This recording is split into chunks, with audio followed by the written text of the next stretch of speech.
Rasulullah. Masalu perumpamaan seorang mukmin yang membaca Al-Quran.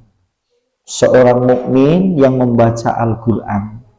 Kemudian dia tatkala membaca Al-Quran, dia juga memahaminya. Lantas kemudian mengamalkannya.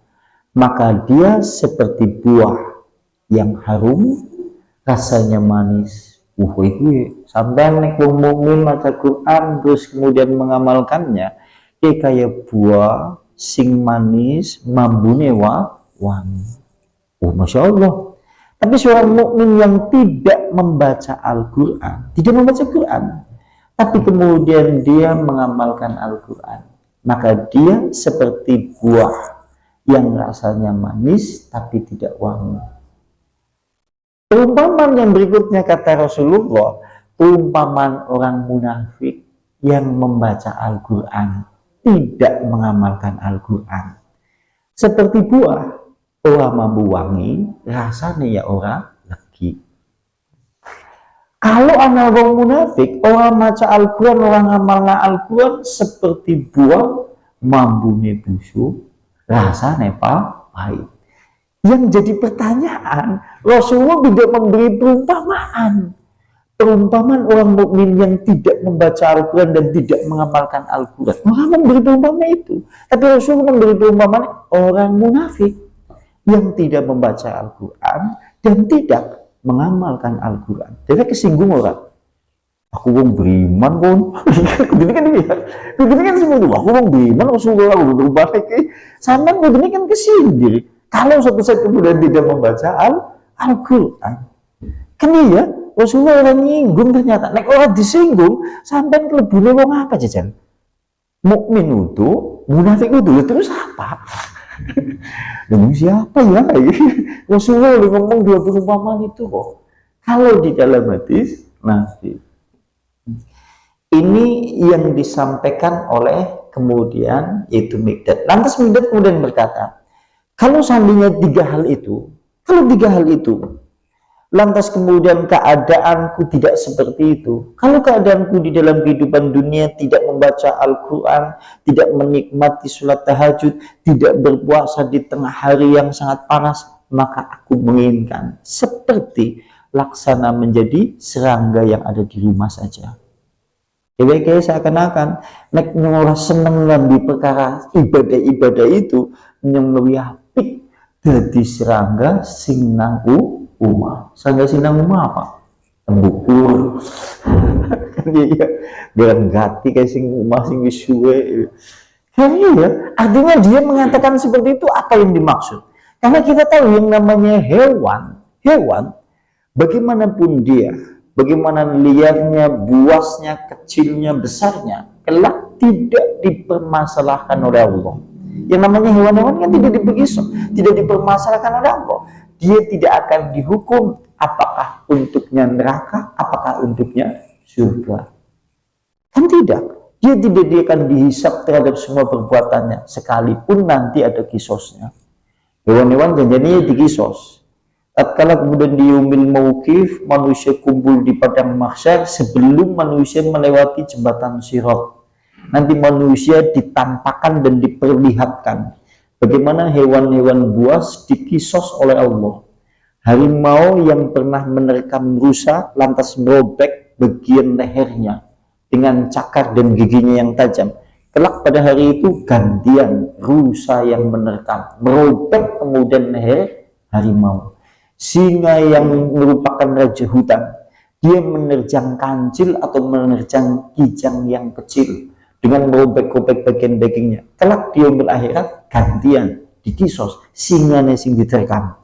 Kalau semuanya itu selesai semuanya, seluruh hewan-hewan, singa, harimau, kerbau, babi, anjing, semuanya hewan-hewan lantas dijadikan gundukan tanah semuanya. Konek wis kabeh rampung dikisos, semuanya itu lantas semuanya dijadikan gundukan tanah. Begitu mereka hewan-hewan menjadi gundukan tanah, orang kafir melihat hewan-hewan itu jadi gundukan tanah, mereka berkata, ya laitani, ya Allah seandainya aku menjadi tanah saja. Diabadikan di dalam surat An-Naba ayat yang paling terakhir.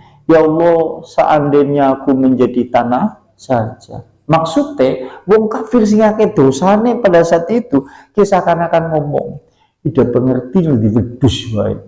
Tidak pengerti yang dadi kan ya kebu wae. Tidak pengerti yang dadi jaran bae. Siki wis dadi lemah ora ana hisabe, ora ana surga, ora ana neraka.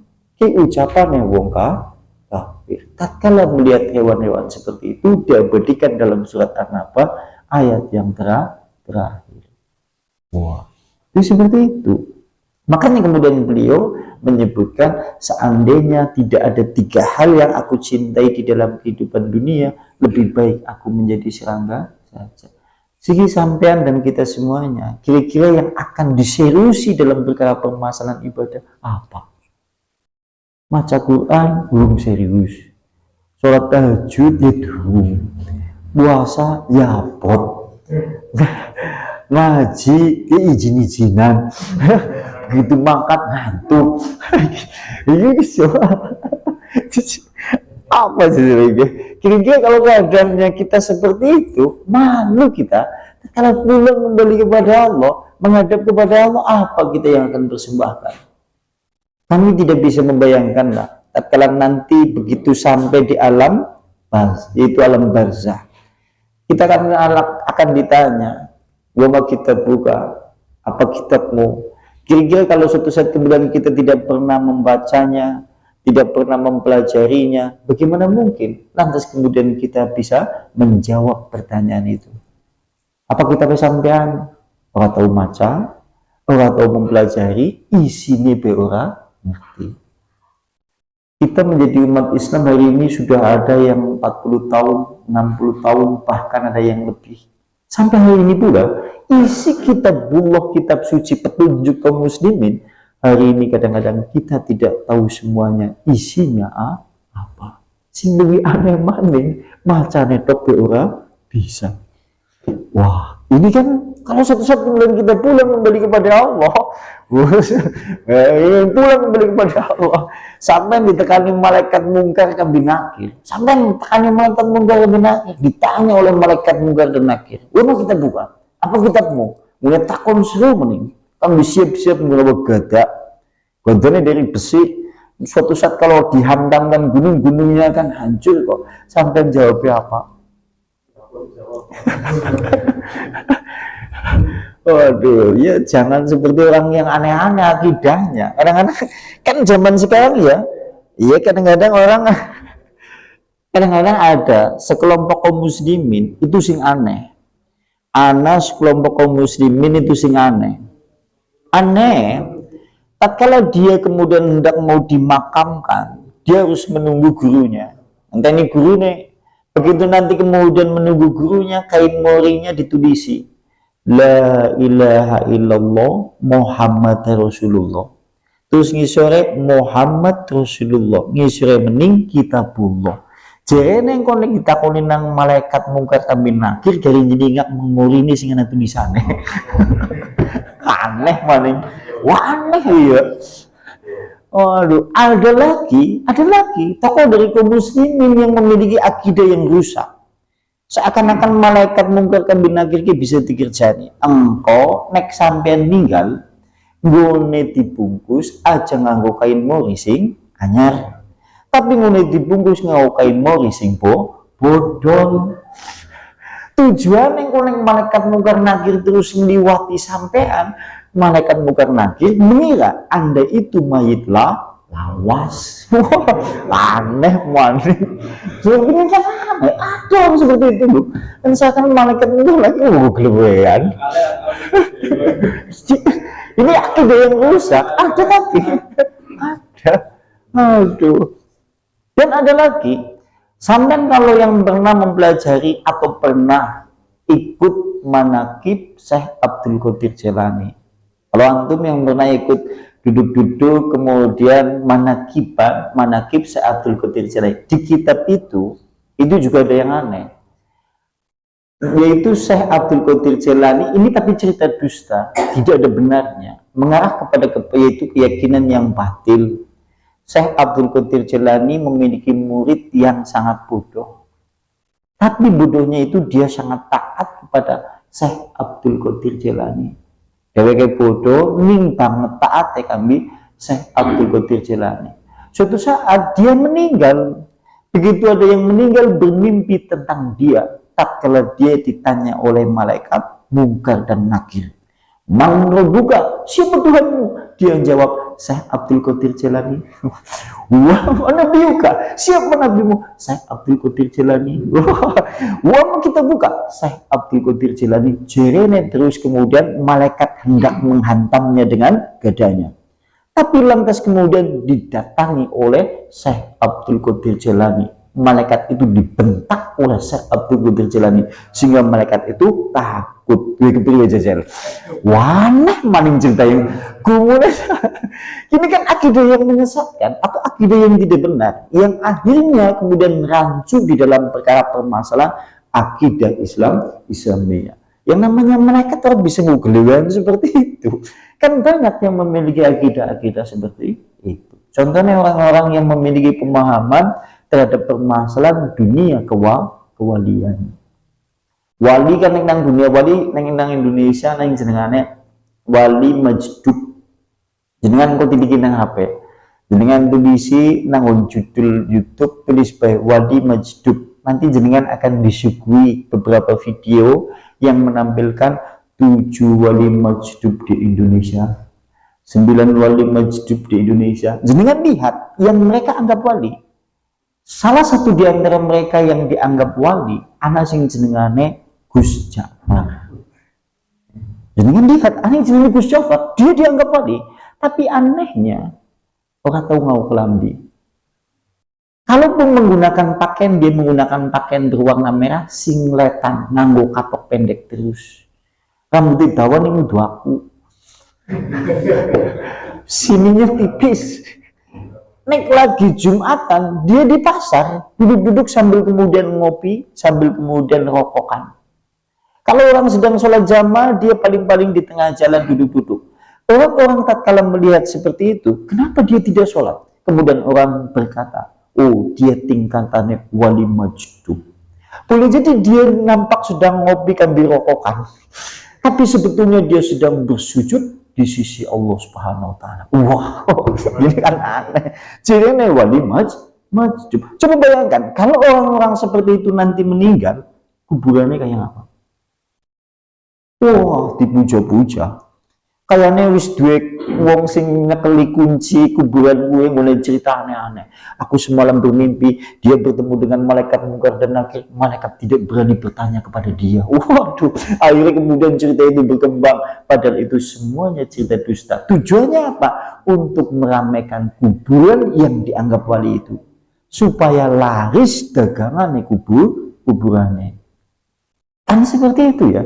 Na'udzubillah subhanahu. Hal ini banyak disinggung di kitab Fathul Majid terhadap permasalahan, yaitu beberapa kaum ini yang kembali menyembah berhala. Dan jenengan ya gini, jenengan harus pahami ya, ini supaya untuk pemahaman kita. Panjenengan jangan pernah membayangkan orang musyrik jahiliyah itu penyembah berhala. Berhala yang ada di zaman jahiliyah itu tidak murni berhala. Sampai kalau suatu saat melihat kitab Fathul Majid atau kitab-kitab tauhid, nanti jenengan masuk ke dalam bab sejarah berhala-berhala di zaman jahiliyah. Nanti jenengan akan banyak dijelaskan. Ada yang namanya berhala Lata. Berhala Lata dulu adalah seorang laki-laki. Dia terbiasa membuat roti yang dicampur dengan minyak samin dan adonan, dicampur daging. Begitu dibuat roti itu, lantas roti itu diberikan kepada jamaah haji. Begitu dia meninggal, orang-orang mencarinya, rindu terhadap kebaikannya, rindu terhadap dermawannya. Lantas tempatnya itu dan kuburannya kemudian dibangun. Lantas kemudian tempatnya juga dikuduskan. Lantas tatkala orang-orang jahiliyah di wilayah itu sebelum tawaf di Ka'bah, mereka tawaf di sisi kuburan Lata. Di sisi kuburan Lata.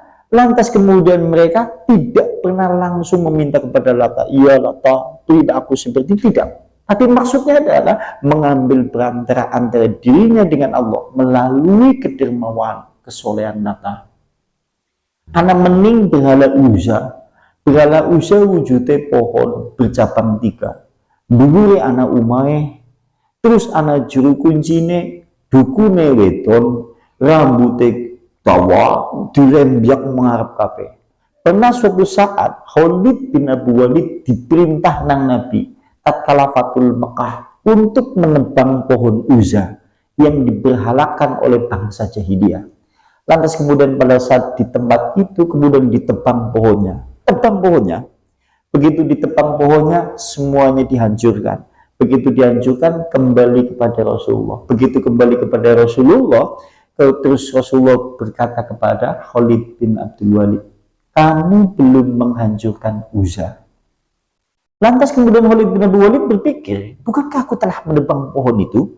Pohon yang bercabang 3 yaitu di atasnya terdapat rumah tutup dengan kelambu-kelambu. Aku telah hancurkan semuanya. Batin dia seperti itu. Tapi karena dia sami'na wa ata'na, kami mendengar, kami taat kepada perintah Rasulullah, akhirnya dia kembali. Begitu kemudian dia kembali, ternyata di tempat berhala Uzza itu terdapat juru kunci dan dukunnya. Wujudnya perempuan, rambutnya panjang, terurai menutupi wajah. Sambil kemudian dia ambil pasir, padang pasir, dikepal-kepalkan menuju langit. Sambil berkata, ya Uzza, ya Uzza, ya Uzza. Lantas kemudian Khalid bin Abu Walid mendekat. Begitu mendekat, lantas kemudian dibunuh. Setelah itu ia kembali kepada Rasulullah. Kemudian Rasulullah berkata, kamu telah menghancurkan semua bangunan berhala Uzza. Kalau konteksnya berhala Uzza seperti itu, berhala Lata seperti itu, bahkan berhala-berhala yang lain tidak murni patung saja, bagaimana keadaan kaum muslimin hari ini? Kenapa? Akeh sing berbuat syirik tidak? Akeh.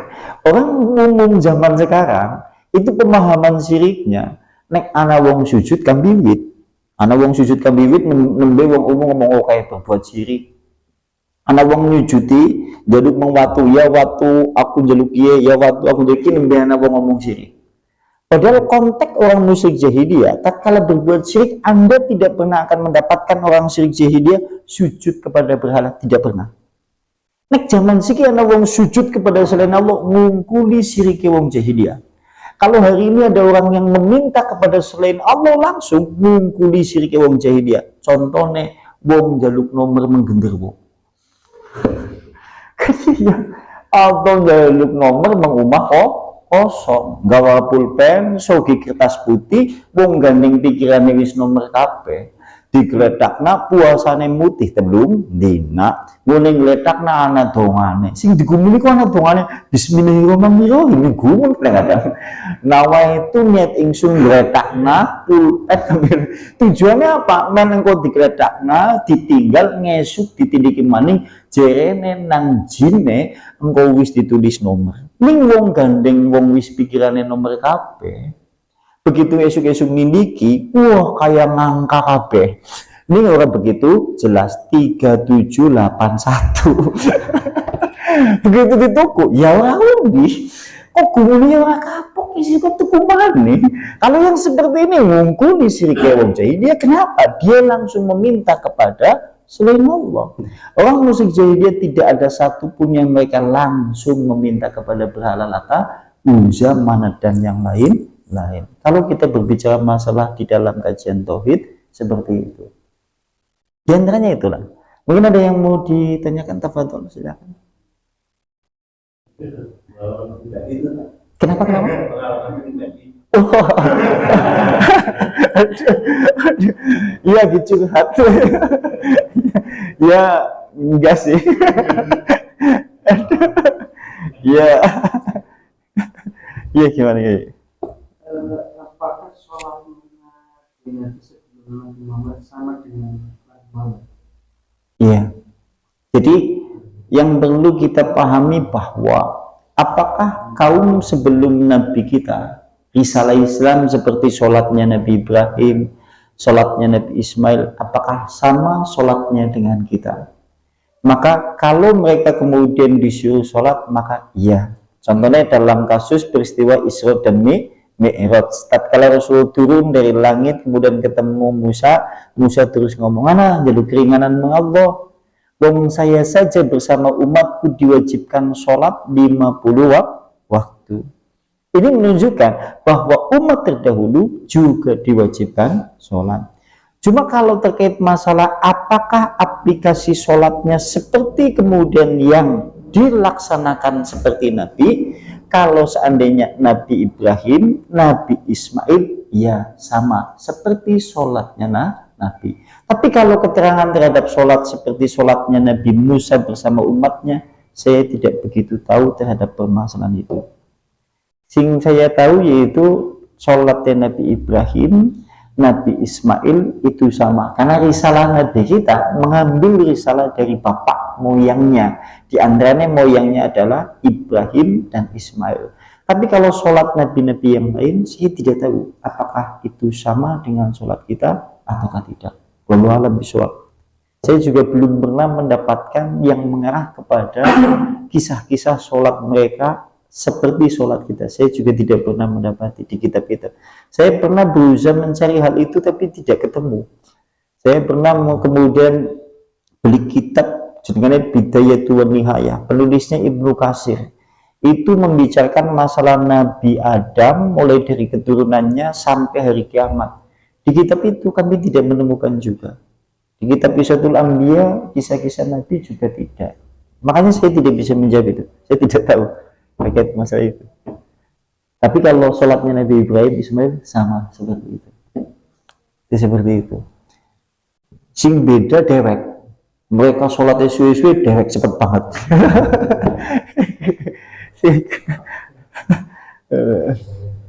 Cukup ya. Nakhtimu bihadza majlis ta'lim bi dawati Rasulillah. Subhanakallahumma wa bihamdika asyhadu an la ilaha illa anta astaghfiruka wa atubu ilaik. Akhiru kalam billahi taufiq wal hidayah. Assalamualaikum warahmatullahi wabarakatuh.